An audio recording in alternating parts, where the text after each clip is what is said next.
Peace, family. So let me go ahead and put this up. So this morning, we are going back to our oldie but goodie. If I'm live this early in the morning, it is read a long time. So today is going to be our read along. For those of you who do not know who I am, my name is Sister Victoria X. I'm a work from home transition coach. I help women, specifically mothers and wives, transition into working from home by helping them set the foundation in their business so that they can find their level of balance in both. Assalamu alaikum, Sister Amadine. Um, and so we're up. Typically, we do our morning reads. Today is one of those mornings. And if you have been with me during our morning reads for any significant amount of time, you will remember this book. This is a book that we kind of went over probably like 2 months ago or something, and we stopped right before we ended it. I think we may have like 4 or 5 chapters left. That is relatively short. And this book is called The Law of Recognition by Mike Murdock. This book was calling to me this morning. Our normal book that we're currently on is The Secret of Letting Go by, I think it's Guy Finley.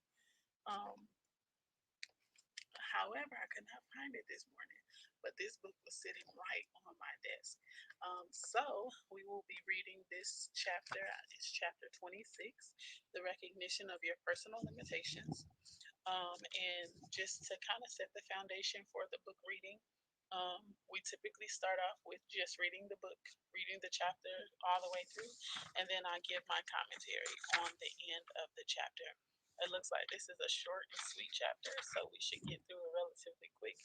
And so we'll have that commentary happen afterwards. If you hear anything that you like or you find any value inside of this chapter, please tag a friend and share this out. And if you would also like to get notified when we do go live, you can text read along to 424-306-0585. And that will allow you to get notified when we go live. If you're not able to remember the number, you can go to sistervictoriax.com and click the text me for motivation button, and then text read along to that number, and you'll get on the list as well. Peace, sis. So here we go. Chapter 26, Recognition of Your Personal Limitations. You cannot do everything. You can only do what God designed you to do through your gifts, skills, and intelligence. Trees do not talk, turtles cannot fly. Design determines your capability. I love motivation seminars. Encouraging encouraging tapes have been a part of my life for many years. It is sad when someone misinterprets the teaching and attempts for many years to accomplish a dream God never birthed within them. Persistence is the difference only when the goal is one designed by God. In Inexperienced airplane pilots have crashed because they failed to recognize their personal limitations. Inexperienced ministers have sometimes given unwise counsel because they did not recognize their personal limitations. Inexperienced police officers have sometimes refused to call for backup. Their deaths become evident that they refuse to recognize their personal limitations. 9 facts about your personal limitations. In my book, Secrets of the Richest Man Who Ever Lived, I list facts you should know about your personal limitations. Let me share several that are important at this point. 1. Life was created to be a collection of relationships. Somebody sees what you cannot see. Somebody can do what you are incapable of doing. Arrogance deprives you of the incredible contribution others desire to give. 2. When you fail to recognize your personal limitations, you become blind to the gifts hidden in those near you. 3. Recognition of your personal limitations will birth an ability to discern opportunities around you. You will always pursue something you lack. 4. Recognition of your personal limitations will unlock compassion towards you. Everyone relates to weakness. Admitting it unleashes favor beyond your imagination. Vulnerability is a magnet for compassion. 5. Recognition of your personal limitations will expose unnecessary goals and inappropriate dreams you have collected within you. You must learn to identify the important things from the lesser. 6. Recognition of your limitations corrects your focus on what you are designed to do. Broken focus is the real reason men fail.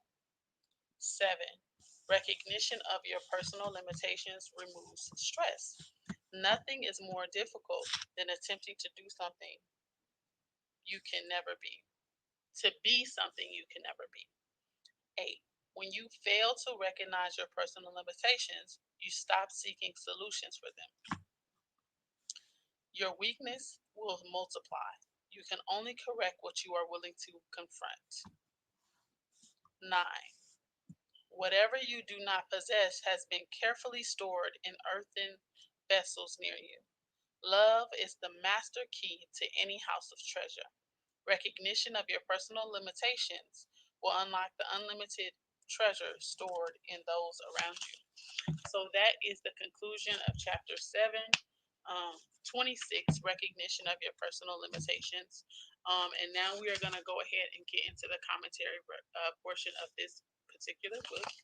If you would like to get notified when we do go live, text read along to 424-306-0585. And you'll get a text when we do go live to finish out this book. Now, the common theme inside of this chapter is honestly and truthfully, it's like a neon sign to me. Stay in your lane. I think that sometimes we get so far out of our lane that we have not been able to identify where our lane starts and someone else's lane begins. And so, in not recognizing the line between the two, we often step outside of our gift, which slows our ability to get to where we're meant to be. It says that you cannot do everything.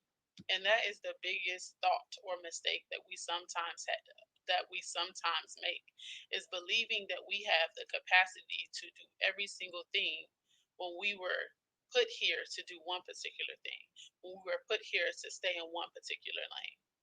Walaikum salam. I'm gonna call you something that's not your name. Walaikum salam, sis. Um, when we were put here to do one particular thing in this particular lane. And it's not that we do not, if we studied enough or we did the skill enough, it's not that we cannot do multiple different things. It's that we were not meant to occupy all of these different spaces. So anytime that we spend not doing the thing that we are meant to do, it literally slows us down from getting to where we are meant to go, right? Because we're not focused. We're all over the place trying to be a jack of trades, jack of all trades. And literally, it's in a horizontal line. We're no longer going forward because we're sitting in different lanes trying to master those things. When we can literally focus on the lane that we were produced or made to occupy and allow those around us to take care of the things that are not within our lane. So it says, design determines your capability, right? Some of us were created to be ministers, right? So that means because someone was created to be a minister, their word is not going to hit like your word when you say it. Y'all can say the same exact thing, but because their purpose and the reason why they were put here is that it's going to hit different. There's a book called The One Thing. I hope I got the title right. Yes, ma'am. Right? Some of us were designed to be in the forefront. and others of us were designed to be in the back, right? And I'm not talking about like in the back. I mean like support behind the scenes, right? And anytime we step outside of our lane, we start to notice that we're not getting the same kind of success. We start to notice that things aren't going as smoothly.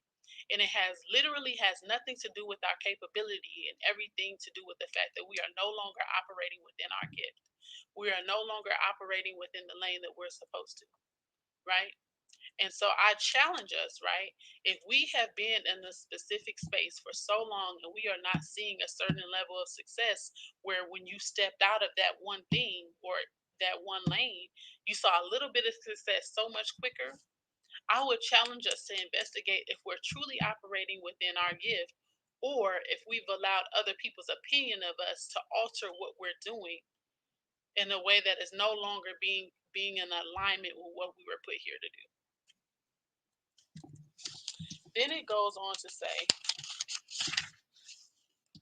one, life was created to be a collection of relationships. Arrogance deprives you of the incredible contribution others desire to give. When we talk about business and relationships, that's why it's so important to check your circle, right?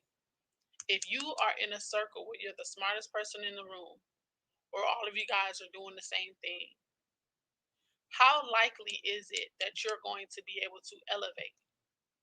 How likely is it are you going to be able to move faster if everyone's focused on the same thing? That means you can't hand anything off.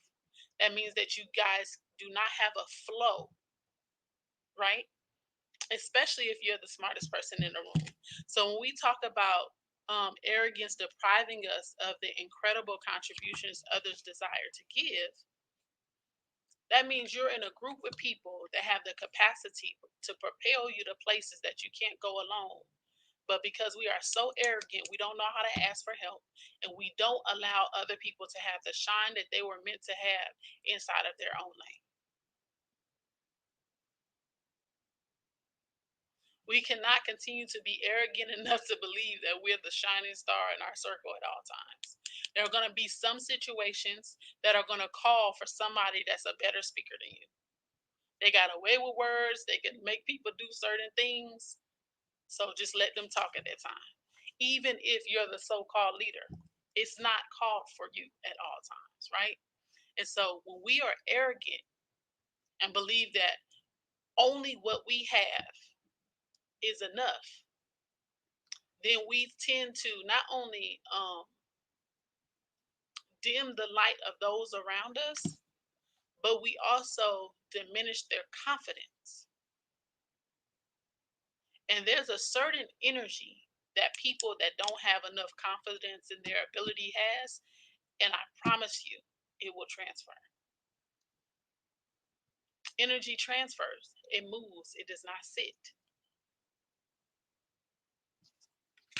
Then it goes on to say, when you fail to recognize your personal limitations, you become blind to the gifts hidden in those near you.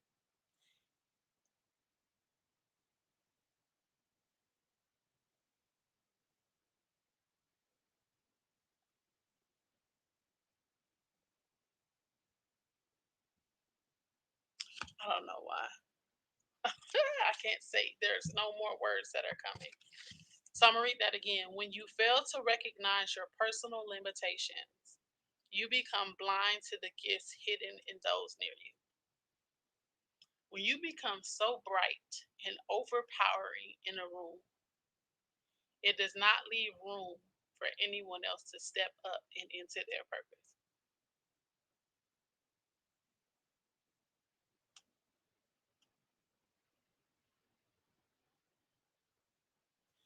If you are doing every single thing,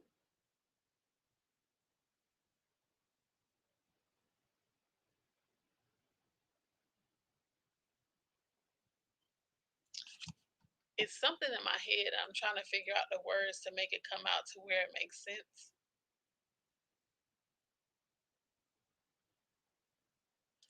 If you are the person in the room doing every single thing, those around you don't have room to fill in the gaps.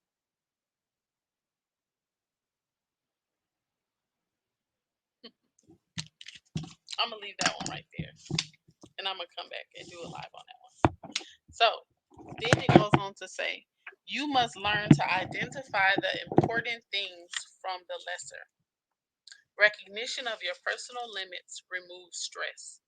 How many times have we talked about stress be coming from the unknown, right? When you know a thing is going to happen, you don't have to stress about it because you already know what's going to happen, right? When we go into situations and we already know what the procedure is, what the order of operations is, we're not stressed.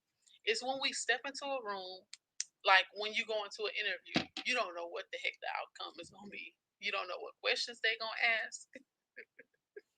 You don't know who the interviewer is going to be. So it raises a certain level of anxiety and stress because you don't know.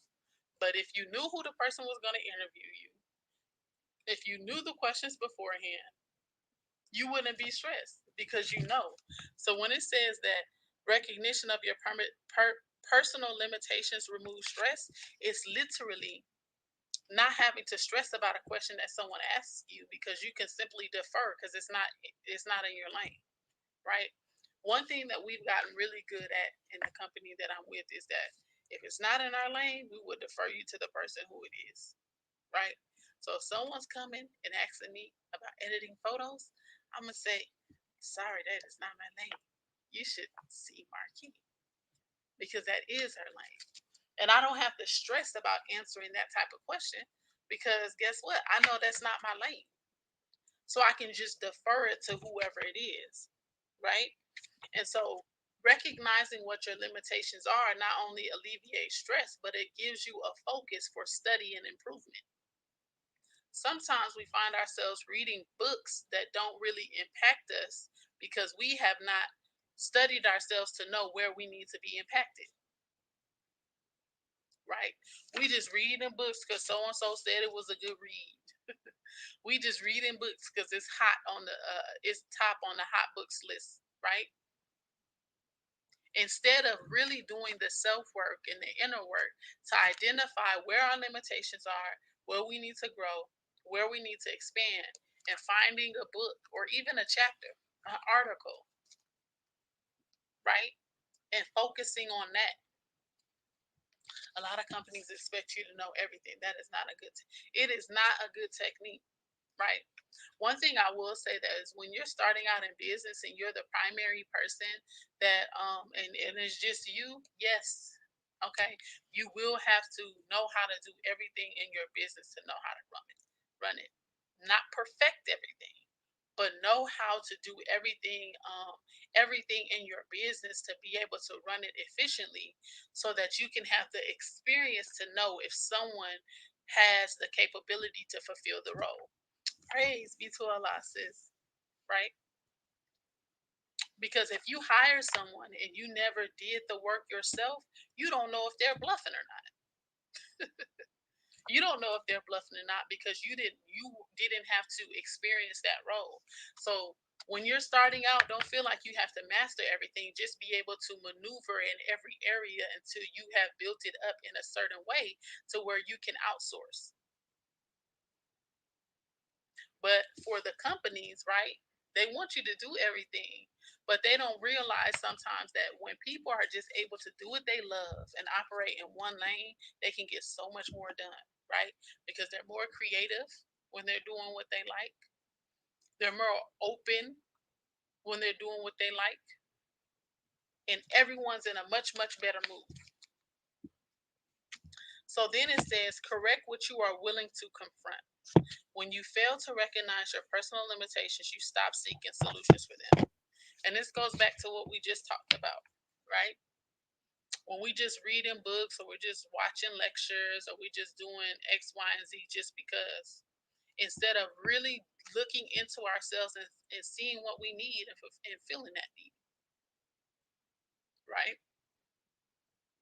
I knew that I had an issue with speaking my truth, right? I have an issue with confrontation, quote unquote. So a lot of the times I would be quiet.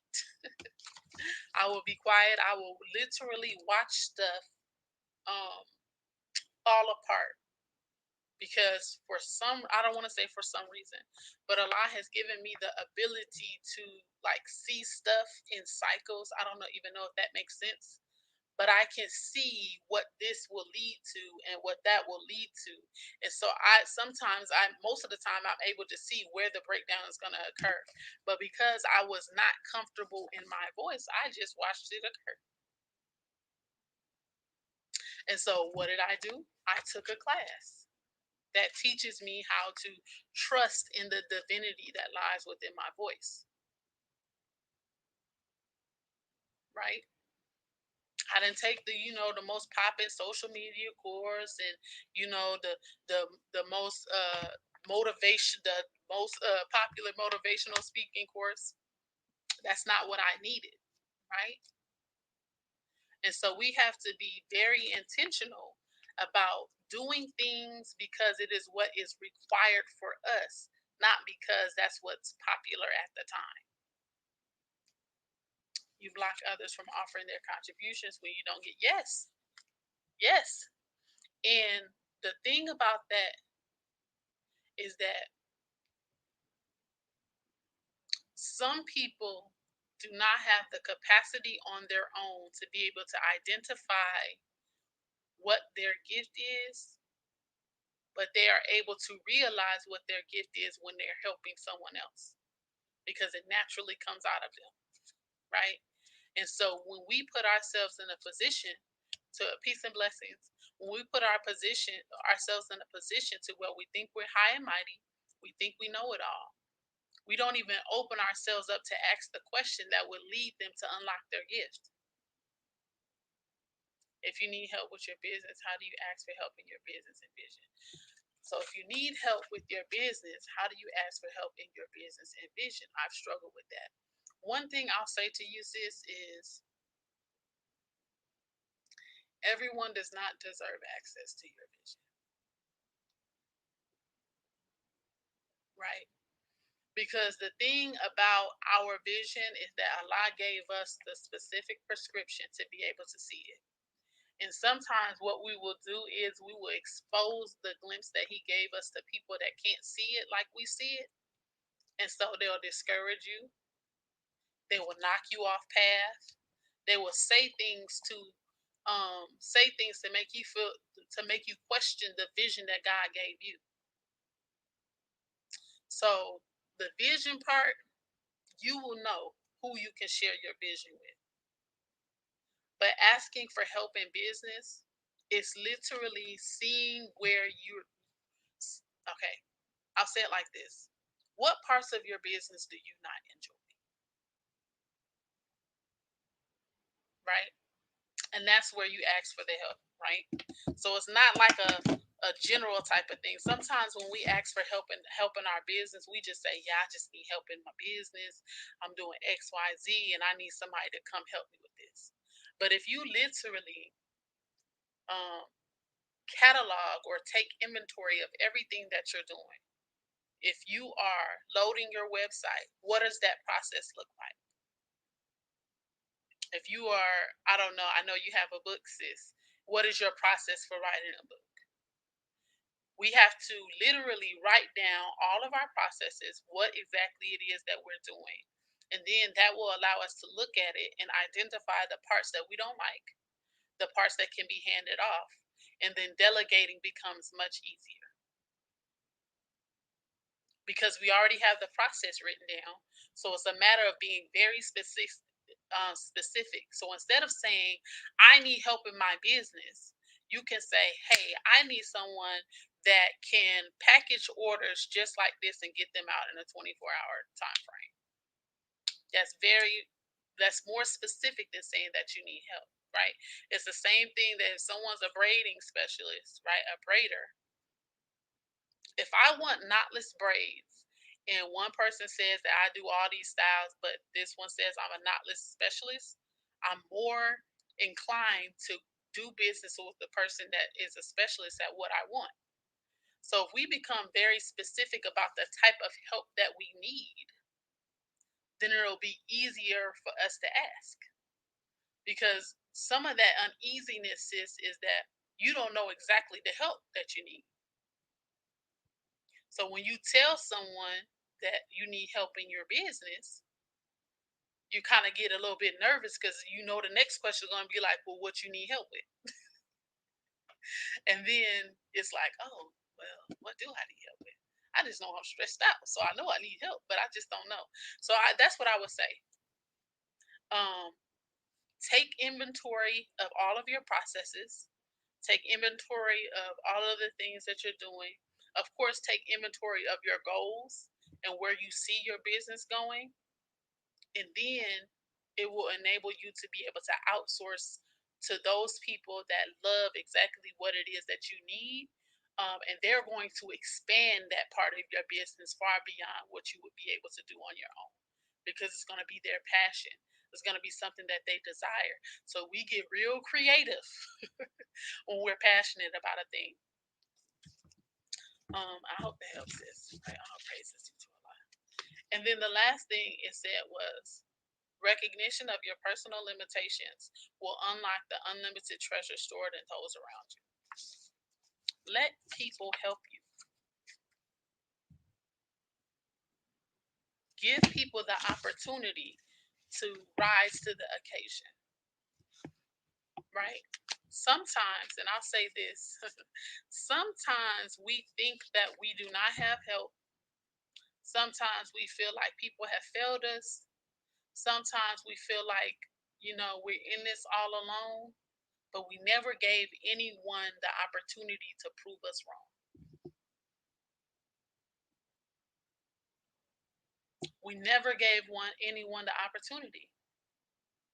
So how can we then say that we are all of these things to ourselves, but we never gave anyone the opportunity or room to help, right?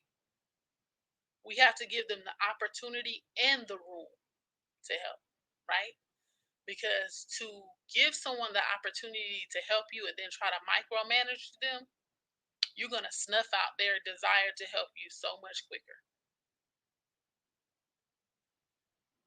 Give them the opportunity and then give them the room to expand within the opportunity. Now, if it's against what you believe, if it's just like, out of the park, then that's something else, right?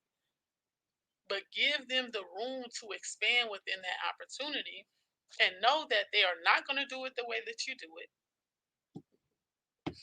That's how I felt during my pregnancy when I started asking help. Help came and is once you open up your mouth, we talked about this yesterday, the law of attraction. What type of magnet are you? We receive more and more of what we put out into the universe. So if we say we don't have help, we don't have help, right? Especially as mothers, we love to, if we are and I'm gonna say that I'm not a single mom.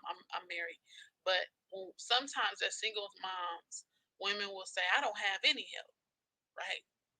And because they say that they don't have any help, it prevents them from being able to recognize that help comes in many forms, right? You might not have anyone that comes to your house to help you manage your children, but when you go to the store, there's a parking spot right in the front that says for mothers with children. Now, if you've closed off your mind to only see help in a certain way, you will not recognize that that's help right there. A parking spot close enough to the door where you can get your children in and out without all the fuss and risking so much danger. That's help. But sometimes we literally close off our minds to being able to recognize certain things. So we can literally be sitting in the midst of the answer of our prayer, but because we only want to see it, only when we want to see it in this. If I ask for a pen, I want it to look just like this Sharpie. And anything other than this Sharpie, I ain't gonna see it. I ain't gonna appreciate it. But what if Allah sends you this? I mean, it's a writing instrument, and it's much better for what you need. So we have to learn how to open up our view, but give people the opportunity to prove you wrong. Give people the opportunity to prove the thought in your head that you don't deserve help wrong. Give people the opportunity to prove to you that you are worthy of help. God always confirms his words. I was just thinking about this. Praise be to Allah. I've been looking for those parking spots. Yes, ma'am. Be happy with what a lot is, right? The air in your lungs, the ability to breathe on your own when there are so many people on a breathing machine. Oh, praise. So I literally love this book. If you guys found any value, please tag some people in the comments when I share this, and also share this out to some folks. If you like to get notified when I do go live, please text read along to 424-306-0585, and you will get notified when I do go live to finish out this book tomorrow. I don't want to say tomorrow and then fall back on my word. But the next chapter is recognition of the limitations of others. So that's what we're going to read next. I'm going to finish out this book before I get back into the secret of letting go. I really love this book, and I challenge us all to recognize more and be grateful for more. Be grateful for more. Be grateful for the trial, because we don't know how that trial will expand us in a way to where it now puts us in a position to be able to receive the answer to the prayer that we prayed. Sometimes we feel like Allah hasn't answered our prayers, but we just haven't removed enough stuff out of our lives to create the capacity to receive it, right? Literally, we'll have all this stuff in our hands and we'll ask for more. But how can you grab onto more if you haven't let go of the things that you already have? Those trials, those traumas, those things that don't serve you, those people that don't serve you. So sometimes Allah got to put us through a trial so that we can say, hey, this person ain't for you. Let them go so I can give you what you pray for. So that is the end of our book reading this morning, family. I appreciate your time. I'm exceedingly grateful that you would come on and share this, part of your morning with me. I pray that this book was, what you needed when you needed it. And I will see you all later. Peace, family.